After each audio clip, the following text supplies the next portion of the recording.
Unreal! Unreal! If you're watching this video, then you've probably seen my last video where I made a simple 4-step plan on how to get to Unreal in Fortnite pretty quick. If you haven't seen that video yet, then go ahead and click the first link down in the description and come back to this video when you're done watching. This video is going to be a more in-depth look on those 4 steps, and I'll also tell you about some of the changes that I had to make to the plan along the way. The first step of the plan I made was placement over kills, especially early in the game. In the first several ranks, this is really easy because the people you're playing against don't really have the best aim. In fact, in my first 10 games, I got second place 3 times and won twice. So after just 10 games, I was already Diamond 1. But once you start to rank up into the higher lobbies, things can get a little bit more challenging, which brings us to the first major change that I had to make to the plan. Instead of placement over kills, it should be placement over everything. As you climb ranks in Fortnite, you'll eventually reach a point where the average skill level of the lobby is much higher than your own skill level. For me, this was when I hit champ. When I hit champion, I lost almost every single fight I took. I mean, just look at this clip of the streamer Nitro destroying me. Oh my god, fish sticks.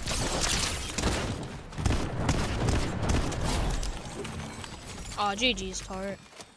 I got my revenge from last season. When you're in lobbies with gamers like this, winning the game can be extremely difficult. Honestly, even making it far into the game can be extremely difficult. So whether you're gold or champ, once you start losing almost every single fight you take, it's time to start prioritizing placement over everything. Set your skill level aside. It doesn't matter. Just go for as many consistent top 10 finishes as you can. That is the best way to rank up. Once you get into the top 10, or if you're lucky top 5, then you can change your mindset and start trying to frag out. Because again, those eliminations towards the end of the game are worth more points than eliminations towards the beginning of the game. I'll talk more about this and champion lobbies later in the video, but for now, let's move to the second part of the plan, which is land at the same few spots every single time. So pretty early on, I decided that this was going to be my drop. I liked that there was a lot of launch pads around. I liked that there were slurp trucks down the hill that I could get to full shield. And as I already mentioned, the first 10 games went really well for me. But as I started to get into higher and higher ranks, my drop began to get more contested. And after dying one too many times off of the drop, I decided to change my plan yet again.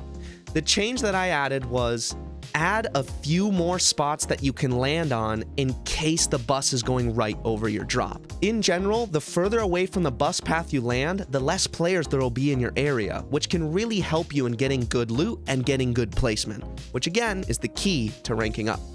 Now, here are a couple tips that can really help you in making sure you get consistent good drops. 1. You need to be the first one to land and get a weapon at whatever drop you choose. The way I did this was by waiting until the bus made a 90-degree angle with wherever I wanted to land.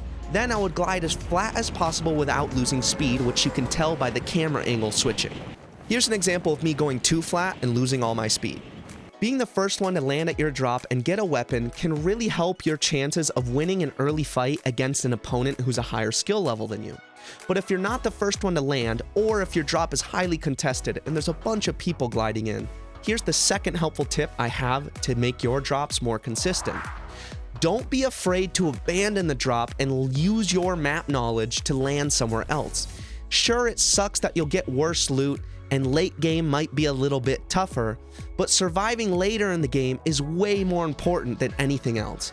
And you might even be able to turn it into your advantage like I did in this clip. So as you can see, my drop was contested here, and I decided to abandon and go to this little shack, which only gave me a green SMG. But the next thing I did is what most players don't think of doing. I decided to go back and camp the vault, wait for the person to open it, and run in. I ended up getting a gold SMG from their chest, and even though I had terrible aim, he was so surprised to be fighting right there that I still managed to win. Once I added a few more spots to land at that were further from the bus path and started having more consistently good drops, I started surviving later in the game way more often, which leads us to the third step of our plan. Play the circle, not the players. The biggest tip I can give you to make this step easier is to make a loot path for yourself that you can stick to each game. Here's an example of what one of my loot paths looked like. Each game, I would land here, loot up as quickly as possible, and rotate to this launch pad. I would then use that launch pad to fly to this launch pad, and then launch to this little spot where there was generally a couple slurp barrels and chests. Sometimes it was looted, but most of the time it wasn't. Then I would rotate up to this launch pad, and I had 2 options to do next. During the early ranks, I would time my next rotation with the forecast beacon so that I could be the first one to eliminate the AI, turn in the card, and be able to see the next circle, which is really helpful if you're trying to play for late game, because then you can always rotate earlier than everybody else in the lobby. But as I started to get into higher and higher lobbies, people started to realize how powerful the forecast beacons are, and people started camping them, and I died over and over every time I was going for the beacon. So eventually I abandoned that strategy and started flying in late into the center of circle, or fly to a car, which would help me rotate into the center of the circle as well. Another thing that I learned in higher lobbies is that people love to hunt bush campers. So I developed another strategy that really helped me survive into the late game, and honestly sometimes even gave me some free kills. The strategy was just camping in the roof of an abandoned building like this, and sometimes unsuspecting people would walk into the building and it would be a free elimination. That's why I hide in the roof. Now, if you stick to my plan, you will eventually get to champion lobbies. And as I already stated before, champion lobbies are no joke. They are extremely difficult, and here's why. In Fortnite, when you hit the rank of Unreal, you can't lose it. And in champion lobbies, you are often playing with a mix of ranks, which includes people who already hit Unreal. What this means is that there are psychopaths like Nitro who W-key everything in sight and drop 10+ kill games regularly because there's no chance they're gonna lose any progression. Which leads us to the second hardest thing about champ lobbies. Progression is close to impossible. Look at these 2 games. In one game, I got high placement, got a couple kills, and even captured a forecast beacon. It was only worth this much progression points. Now look at this game. I got shit on by a sweat in the first 2 seconds, and I lost this much progression points. This is what caused me to start raging and neglect the 4th and final step of my plan. Take care of your mind and body, it's just a game. Towards the end of this challenge, I stopped taking care of myself, which is when I needed it the most. I felt like I could just brute force my way through Champion and eventually make it to Unreal. But what ended up happening was every time I would get 15%, I would just rage queue and lose 10% the next couple games. And this cycle went back and forth, and I kept going up and down with my progression points.